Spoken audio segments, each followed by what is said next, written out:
Hey everybody, your girl is back with another video. I really been debating on if I wanted to upload this video or not, but I'm gonna go ahead and let y'all know about my first AC treatment and how that went. I'm really not feeling good, but I'm gonna go ahead and give you what I got. So let's get right into this.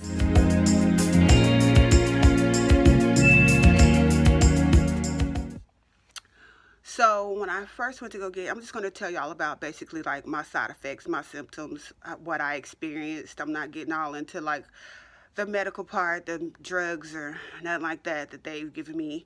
I'm just going to go ahead and just tell y'all my side effects. So after I went and got the first, this is my first round of AC. I went and got the shot last Thursday, so it's been a week since I had the shot. So that first night after AC, it was like my hot flashes were horrible. I'm talking about, it felt like somebody picked me up out of my bed, put me in the shower, and then put me back in the bed because I was drenching wet from sweat. And I was going through that, so I was suffering through that the whole entire night, Thursday night. And then you have to go turn back around the next day, which is Friday, and go get a shot for your bone marrow. So with that shot, it's supposed to produce white blood cells, so you can to help prevent infection. So they basically don't want you to be around anybody. Keep a mask on, 2 masks on. If you go to the store, whatever, just make sure you're protected because they're killing everything inside of you. As y'all can see, my face is turning like a dark gray compared to my chest. This is my chest. This is my face. My pigmentation is leaving out of my face. But anyway, so they're killing everything inside of you. So after getting the bone marrow shot, Friday night, I was going in and out of hot flashes from the blood of Jesus, which is the AC shot, and then I was cold all the way to my freaking bones from the bone marrow shot because your bones are producing white blood cells. So I'm basically cold to the bone, and then my surface area, like my skin and stuff, I'm burning up. So then it's like the emotional imbalances, it's like the emotional toll. So now I'm crying because my emotions are out of whack from all the medicine, and I'm just feeling away.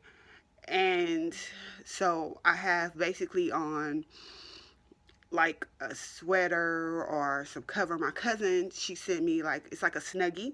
And so I really appreciate her for that. She sent me the Snuggie. So the Snuggie is keeping my body warm, but I'm burning up because my bones are freezing, but I'm sweating like crazy. I'm sweating crazy. I'm like crazy. I'm sweating crazy. It's just crazy.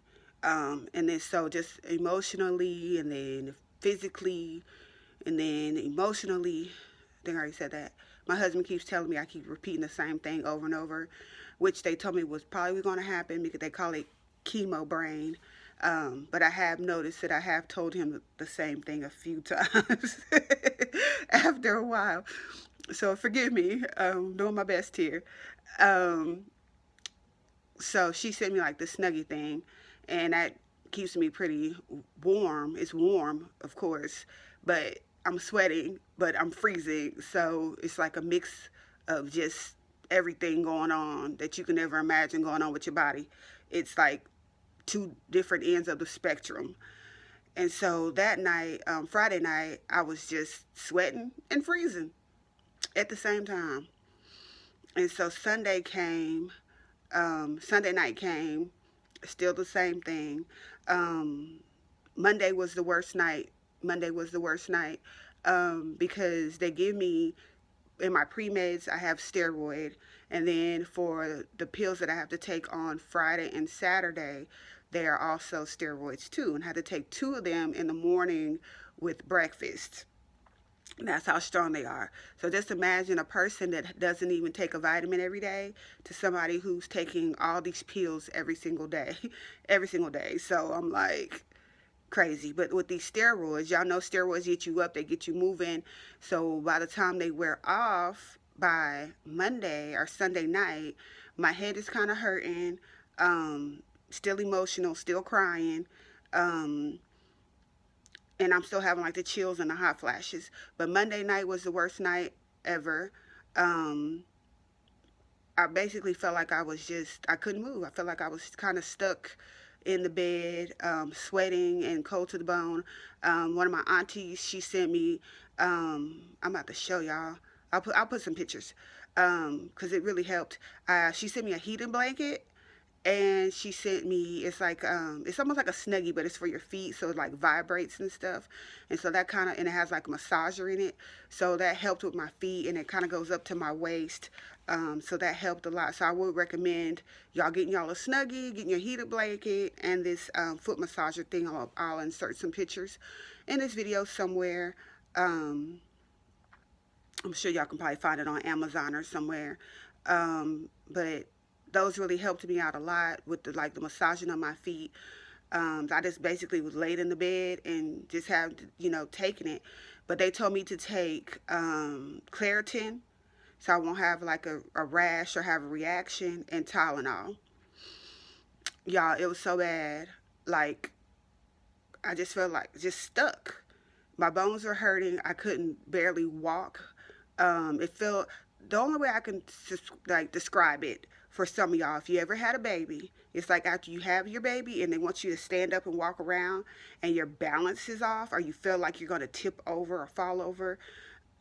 That could be one way to describe it. Or if you've been sitting on the toilet forever and your legs go to sleep, you have that tingling feeling all over your body, but it's like that to the max all over.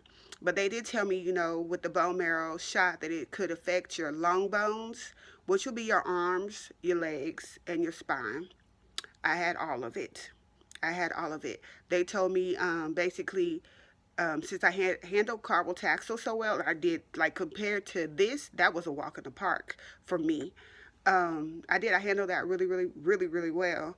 So they said I should be able to handle this too. Um, I'm handling it, but y'all, it's hard. It is hard. It's super hard.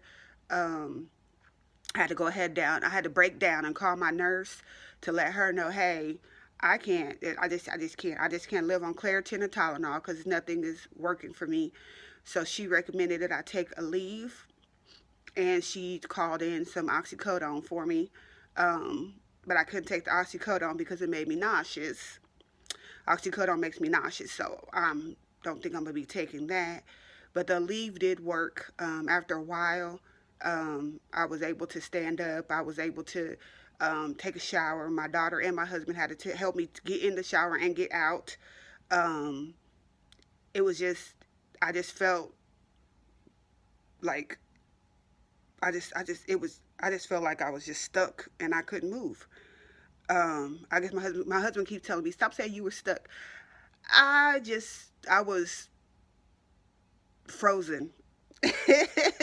I was frozen in that moment. So even with that being said, it's been a hard journey with this shot. I see why people opt out, because it is hard. Um, it does affect a lot of your emotions. It affects your hormonal imbalances. Um, Even looking like on YouTube, I was just trying to see other people's experiences, what they were saying. I never seen anybody break down how they felt. They more talked about the medicines and this, that, and the third. But y'all, this is hard. This is hard. Like, even right now, I have to go to the hospital to get a checkup because they want to check your blood to make sure that your kidneys and liver and everything's not shutting down. Um, so yeah, this one here is hard. Um, but you got to get through it to get to it. I just keep telling myself, the Lord will never put more on you than you can bear, so I got this. Um, but it really makes you think a lot. It makes me think a lot. I'll say that. But just for like the experience, I talked to my brother yesterday, and I was just breaking down everything that's been going on with me like the last week or so. since I've spoken with him, and he was like, I wish you could listen to yourself. He was like, I messed up his day just telling him about this. It's my brother. He loves me. I love him. And he was like, you just need to listen to yourself. He was like, because this is sad. And it is sad. I'm not even going to sit up here and lie to you all. If you got any questions about anything with my journey, my cancer journey, please let me know. I only have three more cycles of this. It is every other week. So my second AC, our Blood of Jesus, will be next week. I'm not looking forward to it at all. Period.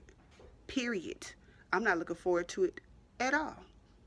I'm just going to be honest, because it sucks. It sucks. It really is. It sucks. Oh, and don't let me forget, your taste buds are off. You can't, it's almost like when you have something that's salty, it's like your mouth starts producing like a lot of saliva.